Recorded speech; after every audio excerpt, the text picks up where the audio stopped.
ਯੋਗਰਾਜ ਸਿੰਘ ਮੰਗਲ Dhillon and ਮੈਨੀ ਸਾਰੇ ਹੀ ਅਸੀਂ ਕੋਈ ਰਾਜਨੀਤੀ ਪਾਰਟੀ ਨਹੀਂ ਬਣਾਉਣ ਜਾ ਰਹੇ, ਅਸੀਂ ਕੋਈ ਰਾਜਨੀਤੀ ਕੰਮ ਨਹੀਂ ਕਰ ਰਹੇ, ਨਾ ਹੀ ਸਾਨੂੰ ਲੀਡਰਾਂ ਨਾਲ ਕੋਈ ਗੱਲ ਹੈ, ਨਾ ਸਾਨੂੰ ਪਾਰਟੀ ਨਾਲ ਕੋਈ ਗੱਲ ਹੈ।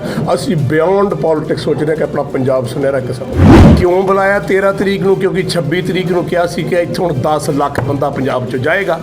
ਲੜਨਾ ਨਹੀਂ। ਕੱਲ੍ਹ ਵੀ ਸਾਡੀ ਗੱਲ ਹੋਈ ਸੀ ਗੁਰਦਾਸਪੁਰ ਵੀ ਜਿੱਥੇ ਉੱਥੇ ਬਹਿ ਜਾਣਾ, ਧਰਨਾ ਲਾ ਲੈਣਾ 2 ਦਿਨ 4 ਦਿਨ। ਇਹ ਹੁਣ ਮਕਸਦ ਇਹਦਾ ਥੋੜ੍ਹਾ ਜਿਹਾ ਹਿੱਲਿਆ, ਲੇਕਿਨ ਮੈਂ ਇਹਨਾਂ ਲੋਕਾਂ ਦਾ ਬਿਲਕੁਲ ਇਤਬਾਰ ਨਹੀਂ ਕਰਦਾ। ਆਦ ਝੂਠ, ਜੁਗਾਦ ਝੂਠ, ਹੈ ਵੀ ਝੂਠ, ਰਹਿਣਾ ਵੀ ਝੂਠ। ਇਹਨਾਂ ਵਾਸਤੇ ਇਹ ਲੋਕ ਜੰਮੇ ਝੂਠੇ ਨੇ, ਇਹਨਾਂ ਦੀ ਜੜ੍ਹਾਂ ਝੂਠੀਆਂ ਨੇ ਔਰ ਇਹਨਾਂ ਦੀ ਆਉਣ ਵਾਲੀਆਂ ਨਸਲਾਂ ਵੀ ਝੂਠੀਆਂ ਨੇ। ਇਸ ਕਰਕੇ ਇਹਨਾਂ ਦੀ 13 ਤਰੀਕ ਕੀ ਕੋਈ ਗੱਲ ਤੇ ਇਤਬਾਰ ਨਹੀਂ। ਇਹ ਤਾਂ ਕਿੱਲਾ ਢੂਈ ਦੇ ਵਿੱਚ ਗੱਡਣਾ ਪੈਣਾ ਤਾਂ ਸੂਤਾ। ਅੱਜ ਮੈਨੂੰ ਇਸ ਗੱਲ ਦਾ ਜਵਾਬ ਚਾਹੀਦਾ ਹੈ। ਤੁਹਾਡੀ ਧੀ ਭੈਣ ਸਾਡੀ ਸਾਰਿਆਂ ਦੀ, ਉਹਦਾ ਰੇਪ ਹੁੰਦਾ ਹੈ, ਉਹਦੀ ਇੱਕ FIR ਹੁੰਦੀ ਹੈ, ਉਹ ਫਿਰ ਜਾਂਦੀ ਕੋਰਟ ਕਚਹਿਰੀ 'ਚ। ਉੱਥੇ ਵਕੀਲ ਡੋਨੀ ਦਾ ਖੜਾ ਹੋ ਕੇ ਪੁੱਛਦਾ ਹੈ ਕਿ ਭਾਈ ਤੂੰ ਕੀ ਹੋਇਆ, ਤੇਰੇ ਕੱਪੜੇ ਕਿਵੇਂ ਲਾਏ, ਪਤਾ ਲੱਗੇ ਆਪਣੇ ਸਾਰੇ ਦੀ ਧੀਵਾਂ। ਇਹ ਫੈਸਲੇ ਕੋਰਟ ਕਚਹਿਰੀਆਂ 'ਚ ਨਹੀਂ ਹੋਣੇ ਚਾਹੀਦੇ। ਇਹ ਫੈਸਲੇ ਹਰੀ ਸਿੰਘ ਨਲੂਆ ਜਦ ਉਹਨੇ ਰਾਜ ਕੀਤਾ ਪਠਾਨਾਂ ਦੀ ਧਰਤੀ 'ਤੇ ਉਹ ਜਿਹੇ ਹੋਣੇ ਚਾਹੀਦੇ ਆ। ਜਿਹੜਾ ਚੋਰੀ ਕਰੇ ਉਹਦੇ ਹੱਥ ਵੜ ਦਿਓ, ਜਿਹੜਾ ਧੀ ਭੈਣ ਦੀ ਜ਼ਲੂਟੇ ਦਾ ਸਿਰ ਲਾ ਦਿਓ, ਕਿਉਂਕਿ ਜਦ ਤੱਕ ਇਹ ਕੰਮ ਨਹੀਂ ਹੋਊਗਾ ਤਦ ਤੱਕ ਸ਼ਾਂਤੀ ਨਹੀਂ ਹੋਣੀ। ਕਿਸਾਨਾਂ ਦੇ ਸਵਾਲ ਸੀ ਉਹਨੂੰ ਸੈਟੀਸਫਾਈ ਕਰਦੇ। ਜਿਸ ਤਰੀਕੇ ਨਾਲ ਇਹ ਕਾਨੂੰਨ ਬਣਾਇਆ ਗਿਆ, ਬਿੱਲ ਪਾਸ ਕੀਤਾ ਗਿਆ, ਆਪਾਂ ਸਾਰੇ ਜਾਣਦੇ ਹਾਂ। ਇਸ ਕਰਕੇ ਕਿਸਾਨਾਂ ਦਾ ਸ਼ੱਕ ਕਰਨਾ ਸੁਭਾਵਿਕ ਔਰ ਜਾਇਜ਼ ਹੈ। ਹੁਣ ਜੇ ਉਹ 13 ਤਰੀਕ ਨੂੰ ਉਹਨੂੰ ਸੱਦ ਰਹੇ ਹੈ, ਜਿਵੇਂ ਪਹਿਲਾਂ ਵੀ ਕਿਸਾਨ ਗਏ ਸੀਗੇ, ਮੈਂ ਕਿਸਾਨ ਭਰਾਵਾਂ ਅੱਗੇ ਬੇਨਤੀ ਕਰਦਾ ਹੈਗਾ, ਦੇਖੋ ਬਿੱਲੀ ਲੱਖ ਮਾਸੀ ਬਣੇ, ਚੂਹਾ ਆਪਦਾ ਰਿਸ਼ਤਾ ਜਾਣਦਾ। ਉਹਦਾ ਇਸ ਗੱਲ ਤੇ ਪੈ ਗਿਆ 3 ਵਾਰੀ ਵੀ ਉਹਨਾਂ ਦੇ ਕਿਸੇ ਲੀਡਰ ਨੇ ਇਹ ਕਿਉਂ ਕਿਹਾ ਵੀ ਆਉਣਗੇ ਟਰਾਲੀਆਂ 'ਤੇ ਜਾਣਗੇ ਸਟ੍ਰੈਚਰਾਂ 'ਤੇ। ਫਿਰੋਜ਼ਪੁਰ ਦੇ ਪ੍ਰੈਸ ਕਲੱਬ 'ਚ ਫਿਲਮੀ ਅਦਾਕਾਰ ਯੋਗਰਾਜ ਸਿੰਘ ਨੇ ਬੋਲਦੇ ਹੋਏ ਕਿਹਾ ਕਿ ਸਾਨੂੰ ਹੁਣ ਤਕੜੇ ਹੋਣਾ ਪੈਣਾ ਹੈ। ਉਹ ਇੱਥੇ ਕਿਸਾਨਾਂ ਦੇ ਸਮਰਥਨ 'ਚ ਪਹੁੰਚੇ ਸਨ। ਉਹਨਾਂ ਕਿਹਾ ਕਿ ਅੱਜ ਦੇਸ਼ ਵਿੱਚ ਧੀਆਂ ਭੈਣਾਂ ਦੀ ਇੱਜ਼ਤ ਲੁੱਟੀ ਜਾ ਰਹੀ ਹੈ, ਦੋਸ਼ੀਆਂ ਨੂੰ ਸਜ਼ਾਵਾਂ ਮਿਲਣੀਆਂ ਚਾਹੀਦੀਆਂ ਨੇ। ਅੱਗੇ ਉਹਨਾਂ ਕਿਹਾ ਕਿ ਜੇ ਅਸੀਂ ਅੱਜ ਨਹੀਂ ਉੱਠੇ ਤਾਂ ਫਿਰ ਕਦੋਂ ਉੱਠਾਂਗੇ। ਅੱਜ ਪੰਜਾਬ ਮਰ ਰਿਹਾ, ਪੰਜਾਬ ਦੀ ਕਿਸਾਨੀ ਮਰ ਰਹੀ ਹੈ। ਨਾਲ ਹੀ ਉਹਨਾਂ ਧਰਨੇ ਤੇ ਬੈਠੇ ਬੰਦਿਆਂ ਬਾਰੇ ਕਿਹਾ ਕਿ ਮੈਂ ਇਹਨਾਂ ਬੰਦਿਆਂ ਨੂੰ ਜਰਨੈਲ ਬਣਾ ਕੇ ਤੋਰਾਂਗਾ, ਇਹਨਾਂ ਬੰਦਿਆਂ ਨੂੰ ਹੀ ਮੰਤਰੀ ਬਣਾਉਣਾ ਹੈ। ਅਸੀਂ ਪੰਜਾਬ ਦੇ ਪੁੱਤ ਹੋਣ ਦੇ ਨਾਤੇ ਪੰਜਾਬ ਨੂੰ ਇੱਕ ਨਵਾਂ ਸੂਰ ਚੜਾ ਕੇ ਦੇਣਾ ਹੈ। ਤੁਸੀਂ ਆਏ ਹੋ ਫਿਰੋਜ਼ਪੁਰ ਕਿਸਾਨਾਂ ਦੇ ਇਸ ਬਾਰੇ ਅੰਦੋਲਨ ਬਾਰੇ ਤੁਹਾਡਾ ਕੀ ਵਿਚਾਰ ਰੱਖੋ? ਮੇਰਾ ਖਿਆਲ ਤੁਸੀਂ ਮੰਗਲ ਜੀ ਨੂੰ ਸੁਣਿਆ, ਮੈਨੂੰ ਵੀ ਸੁਣਿਆ। ਕੋਈ ਵਿਚਾਰ ਐਡੀ ਧਾਰਾ ਹੈ ਨਹੀਂ, ਪਰ ਮੈਂ ਸਮਝਦਾ ਕਿ ਜੇ ਅੱਜ ਨਾ ਉੱਠੇ ਤਾਂ ਫਿਰ ਆਪਾਂ ਕਦੇ ਉੱਠ ਨਹੀਂ ਪਾਵਾਂਗੇ। ਇਸ ਕਰਕੇ ਮੇਰਾ ਇਹ ਫਰਜ਼ ਹੈ। ਮੰਗਲ ਜੀ ਮੇਰੇ ਨਾਲ ਤੁਰਿਆ। ਇੱਕ ਮੈਂ ਹਮੇਸ਼ਾ ਇਹਨਾਂ ਨੂੰ ਕਿਹਾ Kohinoor of India, Kohinoor of Punjab. ਇਹ ਕੱਲ੍ਹ ਮੈਂ ਇਹਨਾਂ ਨੂੰ ਖਿਤਾਬ ਦਿੱਤਾ ਸੀ ਜਦ ਵੀ ਇਹਨਾਂ ਨੂੰ ਮੈਂ ਸੁਣਿਆ। ਔਰ ਹਰ ਬੰਦੇ ਦਾ ਫਰਜ਼ ਬਣਦਾ ਹੈ ਜ਼ਿੰਦਗੀ 'ਚ ਕਿ ਉਹ ਬੰਦਿਆਂ ਨੂੰ ਨਾਲ ਲੈ ਕੇ ਚੱਲੇ ਜਿਹੜੇ ਬੰਦੇ ਉਸ ਚੀਜ਼ ਦੇ ਕਦਰਦਾਨ ਨੇ ਅਤੇ ਹੱਕਦਾਰ ਨੇ। ਮੈਂ ਸਮਝਦਾ ਮੰਗਲ ਢਿੱਲੋਂ ਜੀ ਵਰਗੇ ਬੰਦੇ ਸਾਡੇ ਨਾਲ, ਇਕਬਾਲ ਵਰਗੇ ਹੋਰ ਟਿੱਕੇ ਹੋਣੀ, ਜਿੰਨੇ ਸਾਡੇ ਰਿੰਪੀ ਹੋਣੀ, ਇਹ ਉਹ ਬੰਦੇ ਨੇ ਜਿਹੜੇ ਬੰਦਿਆਂ ਨੂੰ ਮੈਂ ਜਰਨੈਲ ਬਣਾ ਕੇ, ਮੇਰੀ ਤਮੰਨਾ ਹੈ ਕਿ ਜਰਨੈਲ ਬਣਾ ਕੇ ਪੰਜਾਬ ਦੇ ਸਾਹਮਣੇ ਪੇਸ਼ ਕਰਨਾ ਅਤੇ ਕੱਲ੍ਹ ਨੂੰ ਇਹਨਾਂ ਨੂੰ ਹੀ ਮੰਤਰੀ ਬਣਾਉਣਾ ਹੈ, ਇਹਨਾਂ ਨੂੰ ਹੀ ਨਾਲ ਲੈ ਕੇ ਚੱਲਣਾ, ਇੱਕ ਨਵਾਂ ਆਗਾਜ਼ ਕਰਨਾ ਹੈ। ਔਰ ਮੈਂ ਇਹ ਬਿਲੀਵ ਕਰਦਾ ਕਿ ਅਸੀਂ ਪੰਜਾਬ ਦੀ ਧਰਤੀ ਦੇ ਪੁੱਤ ਹੋਣ ਦੇ ਨਾਤੇ, ਮਿੱਟੀ ਦੀ ਗੱਲ ਕੀਤੀ ਮੰਗਲ ਜੀ ਨੇ, ਮੈਂ ਮਿੱਟੀ ਦੀ ਗੱਲ ਕਰਦਾ, ਅਸੀਂ ਸਾਰੇ ਮਿੱਟੀ ਪਿੱਛੇ ਭੱਜੇ ਫਿਰਦੇ ਹਾਂ। ਉਹਨੂੰ ਇੱਕ ਨਵਾਂ ਸੂਰਜ ਚੜ੍ਹਾ ਕੇ ਦੇਣਾ। ਗੁਰੂ ਮਹਾਰਾਜ ਸਾਡੇ ਨਾਲ ਹੈ, ਰੱਬ ਸਾਡੇ ਨਾਲ ਹੈ। ਅਸੀਂ ਹੋਕਾ ਦਿੰਦੇ ਫਿਰਦੇ ਗਲੀ ਗਲੀ, ਹੈ ਨਾ। ਪੁਰਾਣੇ ਬੰਦੇ ਹੁੰਦੇ ਸੀਗੇ, ਹੋਕਾ ਦਿੰਦੇ ਸੀ, ਭਾਈ ਉੱਠੋ, ਭਾਈ ਜਪ ਲਓ, ਭਾਈ ਰੱਬ ਆ ਗਿਆ, ਭਾਈ ਗੁਰੂ ਨਾਨਕ ਆ ਗਿਆ, ਭਾਈ ਗੁਰੂ ਆ ਗਏ, ਕ੍ਰਿਸ਼ਨ ਮਹਾਰਾਜ ਆ ਗਏ, ਰਾਮਚੰਦਰ ਆ ਗਏ, ਉੱਠੋ ਭਾਈ। ਅਸੀਂ ਤਾਂ ਉਹ ਕਰਦੇ ਫਿਰਦੇ ਹਾਂ। ਔਰ ਜੋ ਇਹਨਾਂ ਨੇ ਟੈਕਨੀਕ ਬਣਾਈ ਹੈ, ਮੇਰਾ ਪੂਰਾ ਯਕੀਨ ਹੈ, ਸਾਡੇ ਸਾਰੇ ਬੰਦੇ ਨੂੰ ਪੂਰਾ ਯਕੀਨ ਹੈ ਕਿ ਜੇ ਆਪਾਂ ਇਹ ਕੰਮ ਕਰ ਲਿਆ, ਆਪਸ 'ਚ ਆਪਾਂ ਕੋਆਰਡੀਨੇਟ ਕਰ ਲਿਆ, ਆਪਣਾ ਡਾਟਾ ਬਣ ਗਿਆ, ਦੁਨੀਆ ਦੀ ਕੋਈ ਤਾਕਤ ਆਪਾਂ ਨੂੰ ਹਰਾ ਹੀ ਨਹੀਂ ਸਕਦੀ। ਔਰ ਜਿੰਨੀ ਛੇਤੀ ਕਰ ਲਾਂਗੇ ਉਹਨਾਂ ਕੀ ਇਸ ਦਾ ਮਤਲਬ ਇਹ ਹੈ ਕਿ ਯੋਗਰਾਜ ਜੀ ਤੇ ਮੰਗਲ ਢਿੱਲੋਂ ਜਿਹੜਾ ਇੱਕ ਰਾਜਨੀਤਿਕ ਪਾਰਟੀ ਬਣਾਉਣ ਜਾ ਰਹੇ ਜਿਹੜਾ ਪੰਜਾਬ ਦੇ ਵਿੱਚ? ਯੋਗਰਾਜ ਸਿੰਘ ਮੰਗਲ ਢਿੱਲੋਂ ਐਂਡ ਮੈਨੀ ਸਾਰੇ ਹੀ ਅਸੀਂ ਕੋਈ ਰਾਜਨੀਤੀ ਪਾਰਟੀ ਨਹੀਂ ਬਣਾਉਣ ਜਾ ਰਹੇ, ਅਸੀਂ ਕੋਈ ਰਾਜਨੀਤੀ ਕੰਮ ਨਹੀਂ ਕਰ ਰਹੇ, ਨਾ ਹੀ ਸਾਨੂੰ ਲੀਡਰਾਂ ਨਾਲ ਕੋਈ ਗੱਲ ਹੈ, ਨਾ ਸਾਨੂੰ ਪਾਰਟੀ ਨਾਲ ਕੋਈ ਗੱਲ ਹੈ। ਅਸੀਂ ਬਿਯੋਂਡ ਪੋਲੀਟਿਕਸ ਸੋਚ ਰਹੇ ਕਿ ਆਪਣਾ ਪੰਜਾਬ ਸੁਨਹਿਰਾ ਕਿਸਮ ਬਣਾ। ਤੁਸੀਂ ਕਿਵੇਂ ਦੇਖਦੇ ਹੋ 13 ਤਰੀਕ ਨੂੰ ਜਿਹੜਾ ਹੈ ਕਿਸਾਨਾਂ ਨੂੰ ਸੱਦਿਆ ਹੈਗਾ, ਉਹਦੇ 'ਚੋਂ ਹੱਲ ਨਿਕਲ ਕੇ ਸਾਹਮਣੇ ਆਏਗਾ ਕੋਈ? ਇਹ ਕਿਉਂ ਬੁਲਾਇਆ 13 ਤਰੀਕ ਨੂੰ? ਕਿਉਂਕਿ 26 ਤਰੀਕ ਨੂੰ ਕਿਹਾ ਸੀ ਕਿ ਇੱਥੋਂ 10 ਲੱਖ ਬੰਦਾ ਪੰਜਾਬ 'ਚ ਜਾਏਗਾ। ਲੜਨਾ ਨਹੀਂ। ਕੱਲ੍ਹ ਵੀ ਸਾਡੀ ਗੱਲ ਹੋਈ ਸੀ ਗੁਰਦਾਸਪੁਰ ਵੀ ਜਿੱਥੇ ਉੱਥੇ ਬਹਿ ਜਾਣਾ, ਧਰਨਾ ਲਾ ਲੈਣਾ 2 ਦਿਨ 4 ਦਿਨ। ਇਹ ਹੁਣ ਮਕਸਦ ਇਹਦਾ ਥੋੜ੍ਹਾ ਜਿਹਾ ਹਿੱਲਿਆ, ਲੇਕਿਨ ਮੈਂ ਇਹਨਾਂ ਲੋਕਾਂ ਦਾ ਬਿਲਕੁਲ ਇਤਬਾਰ ਨਹੀਂ ਕਰਦਾ। ਆਦ ਝੂਠ, ਜੁਗਾਦ ਝੂਠ, ਹੈ ਵੀ ਝੂਠ, ਰਹਿਣਾ ਵੀ ਝੂਠ। ਇਹਨਾਂ ਵਾਸਤੇ ਇਹ ਲੋਕ ਜੰਮੇ ਝੂਠੇ ਨੇ, ਇਹਨਾਂ ਦੀ ਜੜ੍ਹਾਂ ਝੂਠੀਆਂ ਨੇ ਔਰ ਇਹਨਾਂ ਦੀ ਆਉਣ ਵਾਲੀਆਂ ਨਸਲਾਂ ਵੀ ਝੂਠੀਆਂ ਨੇ। ਇਸ ਕਰਕੇ ਇਹਨਾਂ ਦੀ 13 ਤਰੀਕ ਕੀ ਕੋਈ ਗੱਲ ਤੇ ਇਤਬਾਰ ਨਹੀਂ, ਇਹ ਤਾਂ ਕਿੱਲਾ ਢੂਈ ਦੇ ਵਿੱਚ ਗੱਡਣਾ ਪੈਣਾ ਤਾਂ ਸੂਤਾ। ਪਰ ਜੀਵੜੇ ਨਾਲ ਤੋੜਨੇ ਨੇ ਜਿਹੜੇ ਇਹ ਕਹਿ ਸਕਣ ਵੀ ਲੈ ਹੁਣ ਤੂੰ ਮੰਤਰੀ ਜਿਹੜਾ ਨਾ ਆਪਦੀ ਪੂੰਜੀਪਤੀ ਇਕੱਠੀ ਕਰ, ਤੈਨੂੰ ਦੱਸਾਂਗੇ ਕਿਹੜੇ ਭਾਵਿਕ ਦੀ ਹੈ, ਤੂੰ ਕਰ ਲੈ ਰਿਸ਼ਵਤ, ਤੈਨੂੰ ਦੱਸਾਂਗੇ ਕਿਹੜੇ ਭਾਵਿਕ ਦੀ ਹੈ। ਇਹ ਚੀਜ਼ ਕਰਨੀ ਪੰਜਾਬ 'ਚ ਬਹੁਤ ਜ਼ਰੂਰੀ ਹੈ, ਜਿਹੜੀ ਮੈਂ ਮਿੱਥੀ ਹੋਈ ਹੈ। ਇੱਥੇ ਜਰਨੈਲ ਇਕੱਠੇ ਕਰਨੇ ਆ, ਐਸੇ ਮਰਜੀਵੜੇ ਬਣਾਉਣੇ ਆ ਜਿਹੜੇ ਧੀ ਭੈਣ ਦੀ ਇੱਜ਼ਤ ਲੁੱਟੀ ਜਾ ਰਹੀ ਹੈ ਨਾ ਕਿਤੇ, ਤੇ ਫਿਰ ਕੋਰਟਾਂ ਕਚਹਿਰੀਆਂ 'ਚ ਨਹੀਂ ਜਾਣਾ, ਉਹਦੇ ਫੈਸਲੇ ਆਪ ਕਰਾਂਗੇ। ਤੇ ਜੇ ਕੋਈ ਕਿਸੇ ਬੰਦੇ ਨਾਲ ਧੱਕਾ ਹੋ ਰਿਹਾ ਉਹਦੇ ਫੈਸਲੇ ਵੀ ਆਪ ਕਰਾਂਗੇ। ਇਸ ਤਰ੍ਹਾਂ ਹੀ ਹੋਣਾ ਚਾਹੀਦਾ। ਮੈਂ ਤੁਹਾਨੂੰ ਇੱਕ ਗੱਲ ਪੁੱਛਣਾ ਚਾਹੁੰਦਾ, ਭਾਜੀ ਬੋਲ ਰਹੇ ਸੀ, ਮੈਂ ਦੁਬਈ ਦੇ ਵਿੱਚ ਸੀ, 7 ਬੰਦਿਆਂ ਨੇ ਕੁੜੀ ਰੇਪ ਕਰਤੀ, ਮੇਰੇ ਕੋਲ ਵੀਡੀਓ ਪਈ ਹੈ। ਉਹਨਾਂ ਨੂੰ ਜਾ ਕੇ ਜੰਗਲਾਂ 'ਚ ਸਿਰੋਂ ਤੇ ਵੱਢ ਤੇ ਸਿੱਟਿਆ ਤੇ ਜਾਨਵਰ ਖਾ ਗਏ। ਅੱਜ ਮੈਨੂੰ ਇਸ ਗੱਲ ਦਾ ਜਵਾਬ ਚਾਹੀਦਾ, ਤੁਹਾਡੀ ਧੀ ਭੈਣ ਸਾਡੀ ਸਾਰਿਆਂ ਦੀ, ਉਹਦਾ ਰੇਪ ਹੁੰਦਾ ਹੈ, ਉਹਦੀ ਇੱਕ FIR ਹੁੰਦੀ ਹੈ, ਉਹ ਫਿਰ ਜਾਂਦੀ ਕੋਰਟ ਕਚਹਿਰੀ 'ਚ, ਉੱਥੇ ਵਕੀਲ ਡੋਨੀ ਦਾ ਖੜਾ ਹੋ ਕੇ ਪੁੱਛਦਾ ਹੈ ਕਿ ਭਾਈ ਤੂੰ ਕੀ ਹੋਇਆ, ਤੇਰੇ ਕੱਪੜੇ ਕਿਵੇਂ ਲਾਏ, ਪਤਾ ਲੱਗੇ ਆਪਣੇ ਸਾਰੇ ਦੀ ਧੀਵਾਂ। ਇਹ ਫੈਸਲੇ ਕੋਰਟ ਕਚਹਿਰੀਆਂ 'ਚ ਨਹੀਂ ਹੋਣੇ ਚਾਹੀਦੇ। ਇਹ ਫੈਸਲੇ ਹਰੀ ਸਿੰਘ ਨਲੂਆ ਜਦ ਉਹਨੇ ਰਾਜ ਕੀਤਾ ਪਠਾਨਾਂ ਦੀ ਧਰਤੀ ਤੇ ਉਹ ਜਿਹੇ ਹੋਣੇ ਚਾਹੀਦੇ ਆ। ਜਿਹੜਾ ਚੋਰੀ ਕਰੇ ਉਹਦੇ ਹੱਥ ਵੜ ਦਿਓ, ਜਿਹੜਾ ਧੀ ਭੈਣ ਦੀ ਜ਼ਲੂਟੇ ਦਾ ਸਿਰ ਲਾ ਦਿਓ, ਕਿਉਂਕਿ ਜਦ ਤੱਕ ਇਹ ਕੰਮ ਨਹੀਂ ਹੋਊਗਾ ਤਦ ਤੱਕ ਸ਼ਾਂਤੀ ਨਹੀਂ ਹੋਣੀ। ਮੈਂ ਗੱਲ ਇੱਕ ਵਾਰੀ TV ਚੈਨਲ ਤੇ ਕੀਤੀ ਤਾਂ ਮੈਨੂੰ ਭਾਜੀ ਕਹਿੰਦੇ ਤੁਸੀਂ ਤਾਂ ਜੀ ਉਹ ਗੱਲ ਕਰਦੇ ਹੋ ਜੀ ਉਦੋਂ ਫਲਾਨਿਆਂ ਦੇ ਜੀ ਤੇ ਕਹਿੰਦੀ, ਮੈਂ ਕਿਹਾ ਗੱਲ ਹੈ ਬਾਪੂ ਤੇਰੇ, ਮੈਂ ਕਿਹਾ ਪਈ ਨਹੀਂ, ਜਦੋਂ ਤੇਰੀ ਧੀ ਚੱਕੀ ਗਈ ਨਾ ਮੈਂ ਕਿਹਾ ਉਦੋਂ ਤੇਰੇ ਨਾਲ ਗੱਲ ਕਰੂੰਗਾ। ਇਸ ਕਰਕੇ ਆਪਾਂ ਨੂੰ ਇੱਕ ਦੂਜੇ ਨਾਲ ਅਹਿਸਾਸ ਕਰਨਾ ਬਹੁਤ ਜ਼ਰੂਰੀ ਹੈ। ਤੁਹਾਡੀ ਤਕਲੀਫ ਮੇਰੀ ਤਕਲੀਫ, ਇਹਨਾਂ ਦੀ ਤਕਲੀਫ ਮੇਰੀ ਤਕਲੀਫ, ਵੀ ਮਸਟ ਜੈਲ ਟੂਗੈਦਰ, ਔਰ ਇੱਕ ਝੰਡੇ ਥੱਲੇ ਆਪੇ ਸਾਰੇ ਆ ਜਾਵਾਂਗੇ, ਜਿੱਥੇ ਕੋਈ ਧਰਮ ਨਹੀਂ, ਕੋਈ ਊਚ ਨੀਚ ਨਹੀਂ, ਕੁਛ ਨਹੀਂ, ਸਾਰੇ ਆਪਣੇ ਸੱਜਣ ਨੇ। ਆਫਟਰ ਆਲ ਪੰਜਾਬ ਇੱਕੋ ਸਟੇਟ ਰਹੀ ਹੈ ਜਿੱਥੇ ਕਦੇ ਧਰਮ ਦਾ ਰੌਲਾ ਨਹੀਂ ਪਿਆ, ਕਦੇ ਊਚ ਨੀਚ ਨਹੀਂ ਸਮਝੀ। ਆਪਾਂ ਜਿਹੜਾ ਰਿਕਸ਼ਾ ਚਲਾਉਂਦਾ ਉਹਨੂੰ ਵੀ ਜੱਫੀ ਪਾ ਲੈਂਦੇ, ਜਿਹੜਾ ਰੂੜੀ ਚੱਕਦਾ ਉਹਨੂੰ ਵੀ ਜੱਫੀ ਪਾ ਲੈਂਦੇ, ਜਿਹੜਾ ਉੱਥੇ ਵਿਚਾਰਾ ਬਣਾ ਰਿਹਾ ਬਿਲਡਿੰਗ ਉਹਨੂੰ ਵੀ ਜੱਫੀ ਪਾ ਲੈਂਦੇ, ਕਿਉਂਕਿ ਸਾਨੂੰ ਪਤਾ ਲੈ ਭਾਈ ਰੋਟੀ ਖਾ ਲੈ। ਮੈਂ ਤਾਂ ਇੱਕ ਗੱਲ ਕਹਿਣੀ ਭੁੱਲ ਗਿਆ, ਅੱਜ ਮੈਂ ਤੁਹਾਨੂੰ ਹੁਣ ਕਹਿਣਾ ਚਾਹੁੰਦਾ, ਕਿਸਾਨਾਂ ਨੇ ਖੁਦਕੁਸ਼ੀਆਂ ਕਰ ਲਈਆਂ। ਕੋਈ ਐਸਾ ਬੰਦਾ ਹੈ ਇੱਥੇ ਉੱਠ ਕੇ ਮੈਨੂੰ ਦੱਸੇ ਜਿਨ੍ਹਾਂ ਨੇ ਉਹਦੇ ਬੱਚਿਆਂ ਨੂੰ ਸੰਭਾਲਿਆ, ਉਹਨਾਂ ਦੇ ਘਰਦਿਆਂ ਨੂੰ ਰੋਟੀ ਦਿੱਤੀ। ਸਾਡੇ ਸ਼ਹੀਦ ਬੰਦੇ ਜਿਹੜੇ ਸਾਡੇ ਪਿੱਛੇ ਸ਼ਹੀਦ ਹੋਏ ਸਾਰੀ ਕੌਮ ਦੇ, ਉਹਨਾਂ ਦੇ ਬੱਚਿਆਂ ਦੇ ਚੁੱਲ੍ਹਿਆਂ ਦੇ ਵਿੱਚ ਘਾਹ ਉੱਗ ਗਿਆ, ਨਿਆਣੇ ਮਰ ਗਏ, ਵੱਢ ਵਡੇਰਿਆਂ ਨੇ 72 ਜ਼ਿੰਦਗੀ ਬਤੀਤ ਕੀਤੀ, ਲੇਕਿਨ ਅਸੀਂ ਜਾ ਕੇ ਕਿਸੇ ਇੱਕ ਟੱਬਰ ਨੂੰ ਨਹੀਂ ਸੰਭਾਲਿਆ। ਜਿੱਦਣ ਆਪਣੇ ਵਿੱਚ ਉਹੀ ਗੁਰੂ ਨਾਨਕ ਦੇਵ ਜੀ ਦੀ, ਕ੍ਰਿਸ਼ਨ ਮਹਾਰਾਜ ਦੀ, ਰਾਮਚੰਦਰ ਜੀ ਸਭ ਦੀਆਂ ਗੱਲਾਂ ਕਹੀਆਂ, ਇਹ ਆਪਣੇ ਜ਼ਿਹਨ 'ਚ ਦਿਲਾਂ 'ਚ ਤਾਰ ਵੱਜੂਗੀ ਕਿ ਆਪਾਂ ਸਭ ਨੂੰ ਇਕੱਠੇ ਲੈ ਕੇ ਚੱਲਣਾ। ਤੁਹਾਡਾ ਦੁੱਖ ਮੇਰਾ ਦੁੱਖ, ਉਹਦਾ ਸੱਜਣ ਮੇਰਾ ਸੱਜਣ, ਇਹ ਆਪਾਂ ਸਾਰੇ ਇਕੱਠੇ ਜੇ ਬੁੱਕਲ 'ਚ ਚੱਲਾਂਗੇ ਤੇ ਤੁਸੀਂ ਦੇਖਿਓ ਫਿਰ ਇਹ ਸਾਡੀਆਂ ਗੱਲਾਂ ਮੰਨਿਆ ਕਰਨਗੇ, ਆਪਾਂ ਇਹਨਾਂ ਦੀ ਗੱਲਾਂ ਨਹੀਂ ਮੰਨਣਗੇ।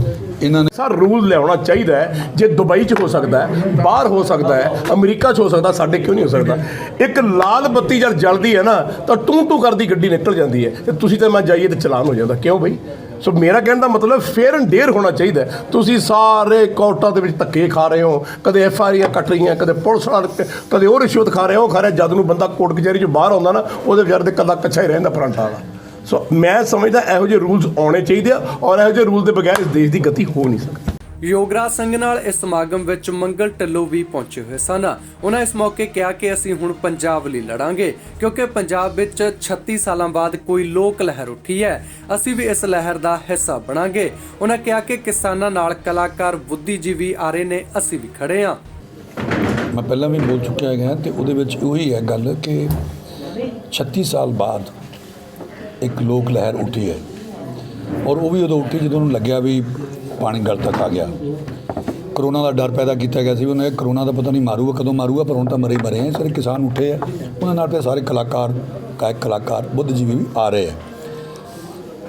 ਸਰਕਾਰ ਨੇ ਆਪਦੇ ਹਿਸਾਬ ਨਾਲ ਜੋ ਕਹਿ ਰਹੇ ਹੈ ਕਿ ਉਹਨਾਂ ਨੇ ਕਿਸਾਨਾਂ ਦੇ ਭਲੇ ਵਾਸਤੇ ਕਾਨੂੰਨ ਲਿਆਂਦਾ ਹੈ। ਜੇ ਕਿਸਾਨਾਂ ਨੂੰ ਲੱਗ ਰਿਹਾ ਹੈ ਕਿ ਸਾਡਾ ਨੁਕਸਾਨ ਕਰੂਗਾ, ਜਾਂ ਤਾਂ ਉਹਨਾਂ ਨੂੰ ਸਮਝਾਉਂਦੇ, ਪਹਿਲਾਂ ਉਹਨਾਂ ਨਾਲ ਸੈਮੀਨਾਰ ਕਰਦੇ, ਐਕਸਪਲੇਨ ਕਰਦੇ, ਅਤੇ ਜਿਹੜੇ ਕਿਸਾਨਾਂ ਦੇ ਸਵਾਲ ਸੀ ਉਹਨਾਂ ਨੂੰ ਸੈਟਿਸਫਾਈ ਕਰਦੇ।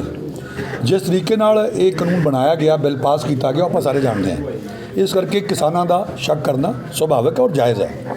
ਹੁਣ ਜੇ ਉਹ 13 ਤਰੀਕ ਨੂੰ ਉਹਨੂੰ ਸੱਦ ਰਹੇ ਹੈ, ਜਿਵੇਂ ਪਹਿਲਾਂ ਵੀ ਕਿਸਾਨ ਗਏ ਸੀਗੇ, ਮੈਂ ਕਿਸਾਨ ਭਰਾਵਾਂ ਅੱਗੇ ਬੇਨਤੀ ਕਰਦਾ ਹੈਗਾ, ਦੇਖੋ ਬਿੱਲੀ ਲੱਖ ਮਾਸੀ ਬਣੇ, ਚੂਹਾ ਆਪਦਾ ਰਿਸ਼ਤਾ ਜਾਣਦਾ, ਠੀਕ ਹੈ। ਉਹਨਾਂ ਦੇ ਕੋਲੇ ਦਿਮਾਗ ਹੈ, ਉਹਨਾਂ ਦੇ ਕੋਲੇ ਇੰਟੈਲੀਜੈਂਟ ਬੰਦੇ ਹੈ, ਪਾਲਿਸੀ ਮੇਕਰਸ ਹੈਗੇ ਹੈ। ਅੱਛੀ ਗੱਲ ਹੈ ਸਰਕਾਰ ਨੇ ਉਹਨਾਂ ਨੂੰ ਸੱਦਿਆ, ਕਿਉਂਕਿ ਤੁਸੀਂ ਜੇ ਜੰਗਾਂ ਵੀ ਲੜ ਲੈਂਦੇ ਹੋ ਤਾਂ ਗੱਲ ਤਾਂ ਟੇਬਲ 'ਤੇ ਹੁੰਦੀ ਹੈ। ਸਾਰੇ ਬੰਦੇ ਕਿੰਨੇ ਸ਼ਹੀਦ ਹੋ ਜਾਂਦੇ, ਬਾਅਦ 'ਚ ਕ੍ਰਾਸ ਦੀ ਟੇਬਲ ਗੱਲ ਹੁੰਦੀ ਹੈ।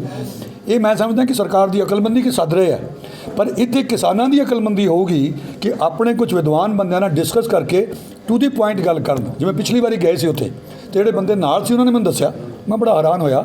ਉਹ ਕਹਿੰਦੇ ਬਿੱਲਾਂ 'ਤੇ ਗੱਲ ਹੀ ਨਹੀਂ ਹੋਈ, ਰੌਲਾ ਇਸ ਗੱਲ 'ਤੇ ਪੈ ਗਿਆ 3 ਵਾਰੀ ਵੀ ਉਹਨਾਂ ਦੇ ਕਿਸੇ ਲੀਡਰ ਨੇ ਇਹ ਕਿਉਂ ਕਿਹਾ ਵੀ ਆਉਣਗੇ ਟਰਾਲੀਆਂ ਤੇ ਜਾਣਗੇ ਸਟ੍ਰੈਚਰਾਂ ਤੇ। ਉਹ ਫਿਰ ਰੌਲਾ ਪੈਣ ਲੱਗਾ, ਜਿਹੜਾ ਸੈਕਟਰੀ ਸੀ ਉਹ ਕਹਿੰਦਾ ਵੀ ਮੈਂ ਨੇਤਾ ਨਹੀਂ ਗਾ, ਮੈਂ ਤਾਂ ਬਿਊਰੋਕਰੈਟ ਹੈ, ਤੁਸੀਂ ਮੇਰੇ ਨਾਲ ਬਿੱਲਾਂ ਬਾਰੇ ਗੱਲ ਕਰੋ, ਕੀ ਸਮਝਣਾ ਚਾਹੋ, ਤੁਹਾਨੂੰ ਕੀ ਗੜਬੜ ਲੱਗਦਾ। ਫਿਰ ਗੱਲ ਤੁਰੀ ਉਸ ਤੋਂ ਬਾਅਦ ਫਿਰ ਕਿਹਨੇ ਛੇੜਤੀ, ਉਹ ਤੀਜੀ ਵਾਰੀ ਜ਼ਿੰਦਾਬਾਦ ਮੁਰਦਾਬਾਦ ਕਰਕੇ ਉੱਥੋਂ ਆ ਗਏ। ਹੁਣ ਇਹ ਸੱਚ ਕੀ ਹੈ ਉਹ ਜਾਣਦੇ ਹੋਣਗੇ, ਪਰ ਮੈਨੂੰ ਜਿਹੜਾ ਬੰਦਾ ਨਾਲ ਸੀ ਉਹ ਤੋਂ ਪਤਾ ਲੱਗਿਆ। ਸੋ ਤਿਆਰੀ ਕਰਕੇ ਜਾਣ, ਔਰ ਅਸੀਂ ਇਹ ਕੋਸ਼ਿਸ਼ ਕਰਦੇ ਫਿਰਦੇ ਹਾਂ, ਜਿਵੇਂ ਤੁਸੀਂ ਪੁੱਛ ਰਹੇ ਸੀ ਯੋਗ ਜੀ ਨੂੰ ਵੀ ਅਸੀਂ ਆਪਦੀ ਪੋਲੀਟੀਕਲ ਪਾਰਟੀ ਬਣਾਉਣ ਦੀ ਸੋਚ ਰਹੇ ਨਹੀਂ। ਹਾਂ, ਇੱਕ ਗੱਲ ਜ਼ਰੂਰ ਹੈ ਕਿ ਆਮ ਤੌਰ 'ਤੇ ਜਦੋਂ ਕਿਸਾਨ ਜਥੇਬੰਦੀਆਂ ਨਾਲ ਗੱਲ ਹੁੰਦੀ ਹੈ ਤਾਂ ਸਾਰੇ ਅਸੀਂ ਵੀ ਇਹ ਕਹਿੰਦੇ ਸੀ ਨਹੀਂ ਅਸੀਂ ਸਿਆਸਤ 'ਚ ਨਹੀਂ ਜਾਣਾ, ਇਸ ਕਰਕੇ ਆ ਬੇੜਾ ਗਰਕ ਹੋ ਗਿਆ। ਸਿਆਸਤ ਨਹੀਂ ਤਾਂ ਬੇੜਾ ਗਰਕ ਕੀਤਾ, ਕਿਉਂਕਿ ਸਿਆਸਤ ਚੰਗੇ ਲੋਕਾਂ ਦੇ ਵਿੱਚ ਉਹਨਾਂ ਦੀ ਸ਼ਮੂਲੀਅਤ ਨਹੀਂ ਹੋਈ। ਜੇ ਸਿਆਸਤ ਦੇ ਵਿੱਚ ਚੰਗੇ ਲੋਕ ਆਉਣਗੇ, ਇਮਾਨਦਾਰ ਲੋਕ ਆਉਣਗੇ, ਜਿਨ੍ਹਾਂ ਦੀ ਕਮਿਟਮੈਂਟ ਹੋਊਗੀ, ਜਿਹਨੂੰ ਲੋਕ ਭੇਜਣਗੇ। ਹੁਣ ਤਾਂ ਲੋਕਾਂ ਦੇ ਥੋਪੇ ਜਾਂਦੇ ਆ ਨਾ, ਉਹਨੂੰ ਪੈਸਾ ਦਿੱਤਾ ਜਾਂਦਾ ਹੈਗਾ, ਟਿਕਟਾਂ ਵੇਚੀਆਂ ਜਾਂਦੀਆਂ, ਆਪਾਂ ਸਾਰੇ ਜਾਣਦੇ ਹਾਂ। ਹੁਣ ਜਿਹੜਾ ਬੰਦਾ ਕਰੋੜਾਂ ਰੁਪਈਆ ਲਾ ਕੇ ਇਲੈਕਸ਼ਨ ਲੜਦਾ ਹੈਗਾ, ਉਹ ਕੰਮ ਕਿਵੇਂ ਕਰੂਗਾ? ਔਰ ਮੈਂ ਲੋਕਾਂ ਨੂੰ ਅਕਸਰ ਕਹਿੰਦਾ ਹੁੰਦਾ ਕਿ ਵੀ ਤੁਸੀਂ ਜ਼ਿੰਮੇਦਾਰ ਹੋ, ਜੋ ਤੁਸੀਂ ਇੱਕ ਸ਼ਰਾਬ ਦੀ ਬੋਤਲ ਪਿੱਛੇ 1000 ਰੁਪਏ ਪਿੱਛੇ ਆਪਣੀ ਵੋਟ ਵੇਚਦੀ ਹੈ ਜਾਂ 2000 ਪਿੱਛੇ ਵੇਚਦੀ ਹੈ, ਤੇ ਨਿਸ਼ਚਿਤ ਰੂਪ ਨਾਲ ਤੁਸੀਂ ਉਹਨਾਂ ਨੂੰ ਤਾਂ ਆਪਦਾ ਸ਼ਿਕਾਇਤ ਕਰਨ ਦਾ ਅਧਿਕਾਰ ਵੀ ਗਵਾਤਾ, ਕਿ ਕਰਪਟ ਪਹਿਲਾਂ ਤੁਸੀਂ ਹੋ, ਤੁਸੀਂ ਬੇਈਮਾਨੀ ਕੀਤੀ ਨਾ। ਉਹ ਕਹਿੰਦੇ ਇਹ ਧੰਦਾ ਕੀਤਾ, ਅਸੀਂ ਫਿਰ ਵੋਟਾਂ ਖਰੀਦ ਕੇ ਜਿੱਤ ਜਾਂਗੇ। ਸੋ ਸਾਡੀ ਕੋਸ਼ਿਸ਼ ਇਹ ਹੈਗੀ ਹੈ, ਹੋਕਾ ਦੇ ਨਾਲ ਹੀ ਹੈਗੀ ਹੈ ਕਿ ਭਾਈ ਇੰਨੀਆਂ ਲਹਿਰਾਂ ਉੱਠੀਆਂ ਪੰਜਾਬ ਦੇ ਵਿੱਚ, ਆਪਾਂ ਖੱਟਿਆ ਕਿ ਆਪਣਾ ਨੁਕਸਾਨ ਹੋਇਆ ਹੈ, ਹੁਣ ਅਸੀਂ ਸੂਤਰਪਾਤ ਕਰਨੀ, ਸਾਡਾ ਕੰਮ ਤਾਂ ਸੂਤਰਧਾਰ ਦਾ ਹੈ। ਜਿਹਨੇ ਮੇਰਾ ਬਿਲਕੁਲ ਸਿਆਸਤ ਦੇ ਵਿੱਚ ਇੰਟਰਸਟ ਨਹੀਂਗਾ, ਅਸੀਂ ਇੱਕ ਮਤਲਬ ਜਿੱਥੇ ਜਾਂਦੇ ਹਾਂ ਕਿ ਭਾਈ ਆਈਡੀਆ, ਮੈਂ ਯੂਨੀਵਰਸਿਟੀ ਦਾ ਮਕਸਦ ਕਹਿੰਦਾ ਮੈਂ ਯੂਨੀਵਰਸਿਟੀ ਦਾ ਟੌਪਰ ਹੈ, ਮੇਰੇ ਕੋਲ ਕੁਝ ਆਈਡੀਆਜ਼ ਹੈ, ਮੈਂ ਸੋਚਦਾ ਰਹਿਣਾ। ਸਿੱਖਿਅਤ ਆਤੇ ਨੇ ਸਾਰੀਆਂ ਫਿਲਮਾਂ ਬਣਾਈਆਂ, ਹੁਣ ਵੀ ਆਪਦੇ ਚੈਨਲ ਜ਼ਰੀਏ ਮੈਂ ਰੱਬ ਨਾਲ ਲੋਕਾਂ ਨੂੰ ਜੋੜਦਾ ਹਾਂ। ਮੈਂ ਐਲਾਨੀਆਂ ਕਹਿੰਦਾ ਕਿ ਭਾਈ ਰੱਬ ਹੈਗਾ, ਮੇਰੇ ਨਾਲ ਗੱਲ ਹੋਈ ਹੈ, ਮੈਂ ਪ੍ਰਮਾਣ ਵੀ ਦੇਵਾਂਗਾ, ਰੱਬ ਨਾਲ ਮੇਰੀਆਂ ਗੱਲਾਂ ਅੰਗਰੇਜ਼ੀ, ਪੰਜਾਬੀ, ਹਿੰਦੀ 'ਚ, ਮਾਈ ਕਨਵਰਸੇਸ਼ਨ ਵਿਦ ਗੋਡ। ਮੈਂ ਤਾਂ ਉਸ ਕੰਮ ਦੇ ਵਿੱਚ ਆਨੰਦ ਲੈਣਾ, ਪਰ ਆਹ ਮਜਬੂਰੀ ਦੇ ਵਿੱਚ ਨਿਕਲਿਆ ਕਿ ਯਾਰ ਆਪਾਂ ਇੱਥੇ ਬੈਠੇ ਸਤਸੰਗ ਕਰੀ ਜਾਂਦੇ ਹਾਂ ਅਤੇ ਪੰਜਾਬ ਦਾ ਕੁੰਡਾ ਹੋਈ ਜਾਂਦਾ ਹੈਗਾ, ਕਿਸਾਨ ਸਾਡੇ ਸੜਕਾਂ 'ਤੇ ਬੈਠੇ, ਉਹਨਾਂ ਦੇ ਡਾਂਗਾਂ ਪਈ ਜਾਂਦੀਆਂ ਹੈਗੀਆਂ। ਇਸ ਕਰਕੇ ਮਜਬੂਰੀ 'ਚ ਨਿਕਲਿਆ ਕਿ ਚਲੋ ਆਪਾਂ ਕੋਸ਼ਿਸ਼ ਕਰੀਏ। ਪਹਿਲਾਂ ਸੋਚਿਆ, ਇਹਨਾਂ ਨੇ ਜਦੋਂ ਮੈਨੂੰ ਸੰਪਰਕ ਕੀਤਾ ਉਦੋਂ ਪਹਿਲਾਂ ਮੈਂ ਆਪਦੀਆਂ ਪਲੈਨਿੰਗਾਂ ਕਰਕੇ YouTube 'ਤੇ ਆਪਦੇ ਚੈਨਲ 'ਤੇ ਮੰਗਲ ਢਿੱਲੋਂ 'ਤੇ ਪਾ ਚੁੱਕਿਆ। ਕੋਈ ਬੰਦਾ ਜਾ ਕੇ ਵੇਖ ਲੇ, ਉਹਦੇ ਦਿਮਾਗ ਦੇ ਸਵਾਲ ਹੈ, ਮੈਂ ਉਸ ਰੱਬ ਤੋਂ ਡਰ ਕੇ ਕਹਿੰਦਾ ਮੈਨੂੰ ਕੁਝ ਨਹੀਂ ਆਉਂਦਾ, ਮੈਨੂੰ ਪੁੱਛੇ ਜਵਾਬ ਆਊਗਾ। ਇਹ ਮੈਨੂੰ ਕੌਨਫੀਡੈਂਸ ਹੈ ਕਿ ਕੱਟਾ ਕਿੱਲੇ ਦੇ ਜ਼ੋਰ 'ਤੇ ਤਿੰਗਦਾ।